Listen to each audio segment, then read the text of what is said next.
ابو بکر فی الجنہ، عمر فی الجنہ، عثمان فی الجنہ، علی فی الجنہ، طلحہ فی الجنہ، زبیر فی الجنہ، سعد فی الجنہ، سعید فی الجنہ، ابو عبیدہ بن جراح فی الجنہ۔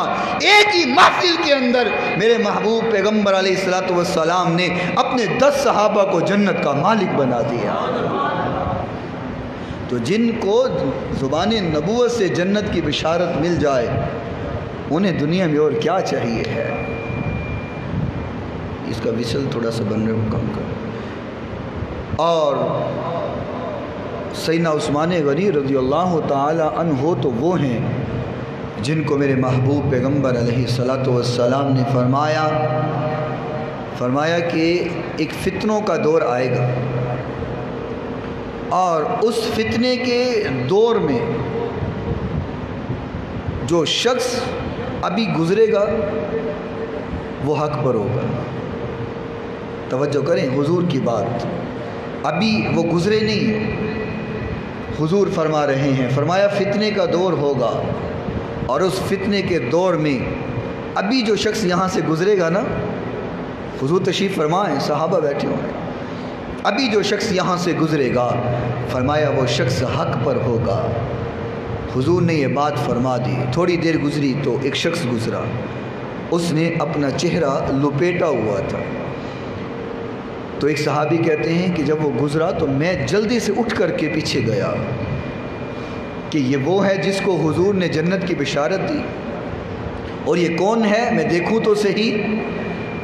وہ فرماتے ہیں کہ جب میں نے جا کر کے دیکھا تو وہ کوئی اور نہیں تھا بلکہ حضرت عثمان غنی رضی اللہ تعالیٰ عنہ تھا۔ یعنی کہ فتنے کی بھی خبر حضور نے فرمائی، اور اس فتنے کے دور کے اندر جو حق پر ہے میرے نبی نے اس کی بھی خوشخبری فرما دی ہے۔ اور آقا کائنات علیہ السلام نے فرمایا، حضرت عبداللہ بن عمر رضی اللہ تعالی عنہ اس حدیث کے راوی ہیں، اور حدیث جامعہ ترمذی کے اندر موجود ہے۔ حضرت عبداللہ بن عمر رضی اللہ تعالی عنہ فرماتے ہیں، ذکر رسول اللہ صلی اللہ علیہ وسلم فتنة فقال يقتل هذا فيها مظلوم لعثمان رضی اللہ تعالی عنہ۔ حضور نبی کریم صلی اللہ علیہ وسلم نے فرمایا کہ لوگوں، جب فتنوں کا دور ہوگا، فتنے پھیلے ہوں گے، ہر طرف فتنہ ہی فتنہ ہوگا، تو فرمایا ان فتنوں کے اندر میرے عثمان کو شہید کر دیا جائے گا، میرا عثمان شہید ہو جائے گا۔ بعض لوگ یہ کہتے ہیں کہ معاذ اللہ سیدنا عثمان رضی اللہ تعالی عنہ حکومت کے لالچی تھے، اور اس لالچ میں آپ نے خلافت کو نہ چھوڑا اور آپ کو شہید کیا گیا۔ محض ان کی اپنی خام خیالی ہے۔ آپ حضرات کو اس بات کا بخوبی علم ہوگا کہ جتنے حضرت عثمان امیر تھے مکے میں کوئی اور تھا ہی نہیں۔ اللہ نے مال و دولت سے بھی نوازا تھا اور حسن و جمال سے بھی بڑا نوازا تھا۔ زمانہ جاہلیت میں بھی جب ابھی حضور نے اعلان نبوت نہیں کیا تھا، حضرت عثمان اتنے حسین تھے کہ اپنے آپ کو نقاب کر کے گھر سے نکلا کرتے تھے، اتنے حسین و جمیل تھے۔ اور میں نے پچھلے جمعہ میں عرض کیا تھا کہ آپ کا حسن تو حسن تھا، جب محبوب کائنات علیہ السلام کی نظر نبوت اور نظر مبارک پڑ گئی تو عثمان کے حسن میں اور اضافہ ہو گیا۔ حضور نے اپنا عکس عطا فرما دیا سیدنا عثمان کو۔ صحابہ فرماتے ہیں کہ جب حضرت عثمان آ رہے ہوتے تھے ہمیں یوں لگتا تھا جیسے حضور آ رہے ہیں۔ حضور نے اپنا عکس عطا فرما دیا سیدنا عثمان رضی اللہ تعالیٰ عنہ کو۔ اور وجہ کیا تھی؟ یہ میرے محبوب کی وصیت تھی، آقا کائنات کی وصیت تھی۔ حضرت ابی سہلہ رضی اللہ تعالی عنہ فرماتے ہیں کہ جب لوگوں نے حضرت عثمان کا محاصرہ کر لیا اور باغیوں نے حضرت عثمان کا پانی بھی بند کر دیا، کھانا بند کر دیا۔ محرم کے اندر امام حسین رضی اللہ تعالی عنہ کی 3 دن پانی بند رہا، وہ بھی مظلومانہ شہادت ہے۔ پانی 3 دن بند رہا، میڈیا بھی اس کو بیان کرتا ہے، مجلسوں میں بھی بیان کیا جاتا ہے، جلسوں میں بیان کیا جاتا ہے، محفلوں میں بیان کیا جاتا ہے۔ کرنا چاہیے، ثواب ہے۔ امام حسین کی بات کرنا سنت مصطفیٰ بھی ہے، سنت خدا بھی ہے۔ لیکن ظلم کی انتہا یہ ہے کہ جہاں 3 دن پانی بند رہا وہاں تو اتنا ذکر کیا جاتا ہے، جہاں 40 دن پانی بند رہا کوئی بات کرنے کو تیار نہیں ہے۔ 40 دن سیدنا عثمان غنی رضی اللہ تعالی عنہ کا پانی بند رہا، اور اس کنویں کا پانی بند، اس کنویں کا میرے محبوب پیغمبر علیہ الصلوۃ والسلام اور آپ کے صحابہ جب ہجرت کر کے مدینہ شریف تشریف لے کر کے آئے تو مدینے میں باقی پانی کھارا تھا، پینے کے قابل نہیں تھا۔ ایک ہی کنواں تھا بئر روما جس کا پانی میٹھا تھا، اور اس کے اوپر قبضہ یہودی کا تھا۔ اب چونکہ پانی کہیں اور تھا نہیں پینے کے لیے تو لوگ یہودی سے پانی لیتے تھے، اور وہ فائدہ اٹھاتے ہوئے پانی بیچتا تھا، اس کی قیمت لیتا، رقم لیتا۔